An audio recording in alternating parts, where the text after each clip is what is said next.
তেজপুৰত এজাক বগলী আৰু এজন যুৱকৰ বগলী সংৰক্ষণৰ চেষ্টা। নমস্কাৰ, আপোনালোকে চাই আছে বালিপৰা বাজৰ এক্সক্লুচিভ ৰিপৰ্ট। তেজপুৰ ডেকাগাঁওস্থিত এজন প্ৰকৃতিপ্ৰেমী তথা চৰাই ভালপোৱা যুৱক উৎপল বৰুৱাৰ ঘৰৰ বাহনিত প্ৰতিবছৰে বিভিন্ন প্ৰজাতিৰ চৰাই আহি আশ্ৰয় লয়। সেই চৰাইবোৰৰ ভিতৰত বিশেষকৈ বগলী, কুলি ইত্যাদি অন্যতম। কিন্তু বিগত কেইদিনমানৰ পৰা সেই চৰাইখিনিৰ সুৰক্ষাক লৈ ভীষণ সংকটত পৰিছে উৎপল বৰুৱা। কাৰণ এই চৰাইখিনিক লৈ থানাত অভিযোগ কৰিছে এচাম লোকে। তেওঁলোকৰ মতে থাকিব নালাগে সেই বাঁহজোপা, থাকিব নালাগে সেই চৰাই চিৰিকটিও। উৎপল বৰুৱাই এই চৰাইখিনিৰ সুৰক্ষাৰ বাবে বিভিন্নজন অভিজ্ঞ ব্যক্তিৰ লগত যোগাযোগ কৰে। চেষ্টা অব্যাহত থকাৰ মাজতে বৰুৱাই লগ পায় প্ৰকৃতিপ্ৰেমী তথা সৰ্পমানৱ খ্যাত সৌৰভ বৰকটকীক। জনালে সকলো কথা। আপুনি চৰাইখিনিৰ সুৰক্ষাৰ বাবে কিবা এটা কৰক। এচাম দুষ্কৃতিকাৰীয়ে থানাত অভিযোগ দাখিল কৰিছে। তেওঁলোকৰ মতে থাকিব নালাগে সেই বাঁহখিনি, আঁতৰি যাব লাগে সকলো চৰাই। এইবুলি সকলো কথা বৰুৱাই সৌৰভ বৰকটকীক জনায়। খবৰটো গম পাই তৎকালীনভাৱে সৌৰভ বৰকটকীয়ে ডেকাৰগাঁওস্থিত সেই বাঁহজোপাত ওচৰত উপস্থিত হৈ দেখে প্ৰতিটো চৰাই সজাত পোৱালি দি থোৱা আছে। সেই মৰম লগা চৰাইবোৰ দেখি লগে লগে সৌৰভ বৰকটকীয়ে কয়, সঁচাকৈ চৰাইখিনিক সুৰক্ষা দিয়াটো কেৱল উৎপল বৰুৱাৰে দায়িত্ব নহয়, বন বিভাগ, আৰক্ষী সকলোৰে ইয়াত দায়িত্ব আছে।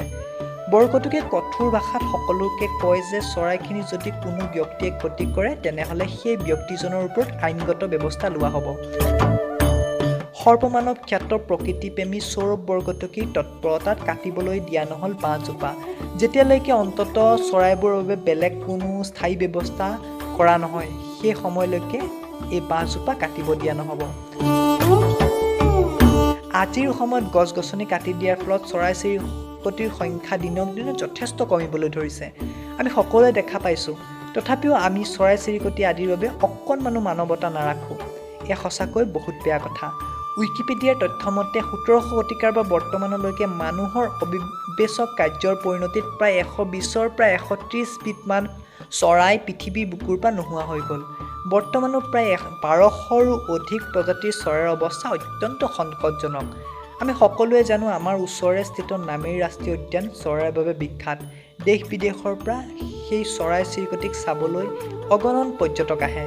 তথাপিও আমি এই বিষয়ে অত্যন্ত আৰু একেবাৰে চিন্তা নকৰোঁ। এতিয়া এয়া সময় চিন্তা কৰাৰ, সকলোৱে এয়া সময়ত প্ৰকৃতিপ্ৰেমী হোৱাৰ। ঘটনাটো মানে আপোনাৰ বাঁহখিনি কাটিবৰ কাৰণে মানুহে এঘৰে কমপ্লেইন দিছে যে মই কৈছোঁ যে বাঁহখিনি মই নেকাটোঁ, এতিয়া বগলী পোৱালিখিনি উৰি যোৱাৰ পাছতে মই বাঁহখিনি কাটিব পাৰিম। থানাত কমপ্লেইন দিছে, থানা ছাৰে ফোন কৰিছে। থানা মানে কোনখন থানা? আমাৰ বেবেজীয়া ফোন কৰিছে যে বাঁহখিনি কাটি দিব লাগে। মই ছাৰক কৈছোঁ যে বাঁহখিনি মই এতিয়া নেকাটোঁ, চৰাইখিনি উৰি যোৱাৰ পাছতে কাটিব পাৰিম।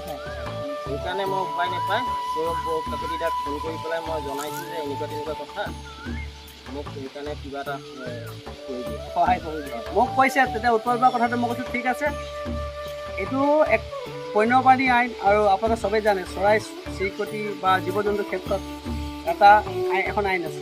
হয়, তেওঁক কিবা অসুবিধা কৰিছে, ডিষ্টাৰ্ব কৰিছে, তো তেওঁক পিছত মিছন কৰিব পাৰিব। কিন্তু এই সময়ত নোৱাৰে, কিয়? এই সময়ত চৰাইখিনি পোৱালি আছে আৰু এই সময়ত বাঁহ কাটিবও নোৱাৰে।